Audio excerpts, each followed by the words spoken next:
본 말씀을 통해서 의인의 처소란 제목으로 하나님의 말씀 증거하겠습니다. 미국에 보면 할렘가라고 불리는 곳이 있습니다. 빈곤한 사람들이 모여 사는 그런 곳을 가리키고요. 또 상대적으로 부유한 사람들이 모여서 사는 그런 동네도 있습니다. 그럼 각 지역의 차이는 그 사람들이 모여서 살면서 그들에 대한 문화나 성향, 모든 것들이 그 삶에서 드러나게 되어 있습니다.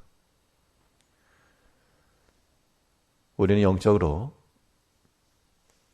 하나님을 따라 의의 길을 사는 의인의 집이고, 세상을 따라 사는 악인의 집이 있는데, 그 각각에도 문화가 있고 그 삶 가운데서 이루어지는 모습이 있다는 겁니다.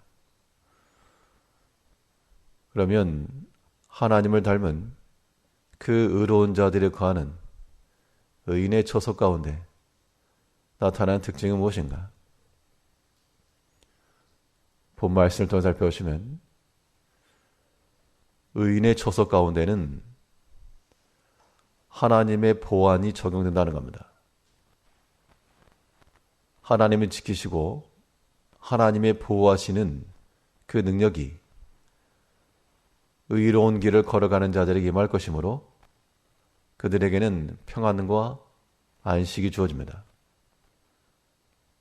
그래서 아무리 악한 자들이 틈을 보고 무너뜨려 하여도 무너뜨릴 수 없는 곳이 바로 의의 처소라. 14절에서 15절에서 악한 자여 의인의 집을 엿보지 말며 그 쉬는 초소를 헐지 말지니라. 힘으로 말하면 악한 자가 더 강할 수도 있고, 계략으로 말하면 악한 자의 계략이 더 정교할 수 있습니다. 그러나 그 의인의 처소에는 하나님이 함께 하시기 때문에 그 악한 자의 기계가 임하는 순간 하나님께 경보음이 들려고, 악한 자의 손이 그 집을 멸하려는 순간 하나님의 보호하심의 손이 작동하기 때문에 그 의인의 집은 안전한 집이라. 우리가 하나님과 함께하면 세상의 일들이 우리를 헤아려 할 때 이미 하나님께 알려진 바 되고, 하나님은 우리의 삶으로 출동하셨고, 그래서 우리는 안전하고,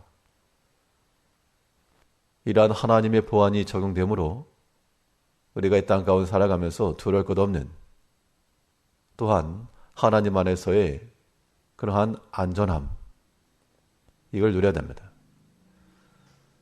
참으로 하나님께서 우리를 지켜주지 않으시면 우리는 정말 이 세상의 것으로 인하여서 무너지게 마련합니다. 얼마 전 인터넷 문제로 전국에 있는 관공서나 병원이나 모든 전상 시스템이 목통이었는데, 내부 시스템 문제가 되었건 또 외적인 공격이 되었건 그 보안 설정이 잘 되어 있지 않으면 다 뚫리게 되어 있습니다. 그런데 이 의인의 집은 하나님의 보안이 적용되므로 물샐 틈 없는, 악한 자의 세력이 들어올 수 없는, 마귀의 괴기가 설 수 없는 그러한 집이 하나님의 거하시는 집이라. 그래서 참으로 하나님께 세우시면 그의 경영함이 이루어지고, 하나님께서 함께하지 않으시면 아무리 탁월한 계획이라도 다 수포로 지나갈 것입니다. 이제 우리가 하나님을 닮은 자들이 되어 하나님이 거하시는 초소가 되므로 악한 자가 노려볼 수 없고 무너뜨릴 수 없는 우리의 모든 사정이 다 하나님께 알려지고 하나님이 친히 보수하시는 하나님의 처소로 살아가는 우리가 되어야 됩니다. 또 이 의인의 처소 가운데 있는 특징이라고 하면 소생하는 힘이 생긴다는 겁니다.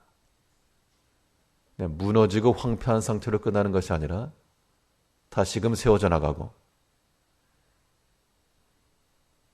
무너졌어도 또 새롭게 되어져 나가고, 이러한 소생의 힘이 있는 곳이 하나님이 거하시는 곳의 특징입니다. 그래서 악한 자가 아무리 넘어뜨리려 해도 하나님을 따르는 그 의인들은 넘어지지 않고 다시 일어설 것을 말씀하고 있습니다. 16절에서 대저인은 7번 넘어질지라도 다시 일어서려니와 악인은 재앙으로 인하여 엎드러지느니라. 의인이란 사람이 어떤 강철인이라서 다시 서는 것이 아니고 하나님이 그와 함께 하시기 때문에 낭만과 절망보다 하나님의 소망과 그 기대감이 더 크기 때문에 다시 재기한다는 겁니다. 우리 삶 가운데 우리를 낭망으로 몰아가는 그런 일들이 있기 마련입니다. 하루에 수십 번도 되질 수가 있고 또 여러 가지 사건들이 그럴 수도 있고요. 그럴 때마다 우리가 절망 가운데 낙담해버리게 되면 주저앉아가지고 일어서지 못하는 겁니다. 그러한 문화라고 하는 것은 의인의 처소에는 찾아볼 수 없는 겁니다. 악인의 처소에서나 넘어지고 자빠지고 엎드러지는 것이지, 하나님이 함께 하시는 자들은 그곳의 문화는 어떠한 일을 당하여도 어떠한 순간에서라도 다시금 소생할 수가 있고 다시금 일어설 수가 있고 소망을 더욱 강하게 해나갈 수가 있다는 겁니다. 이것은 의인이라고 하는 사람의 내적 상태가 뛰어나서가 아니라 우리와 함께 하신 하나님이 우리를 일으키시고 또한 살리시고 도우시기 때문에 가능한 겁니다. 이제 우리의 심령의 상태를 살펴서 아주 바닥이 있으면 하나님으로 다시 채우셔야 되겠습니다. 그의 소망의 말씀이 우리 마음에 가득해지고 하나님의 그 평안과 은혜가 우리 마음에 다시금 충전이 되어서 우리가 조금 더 낭망치 않고 하나님의 그 새롭게 하심이 우리의 기대가 되고 또한 숨은 즐거움이 되어 넘어뜨리려고 하는 그러한 악한 마귀의 계기에 넘어지지 않고 하나님이 일으켜 세우시는 그 힘에 의하여서 오늘도 다시금 소생하며 우리 마음에는 솟아오르는 그런 기쁨과 그런 평안과 그 만족과 즐거움을 가지고 하루를 살아가야 됩니다.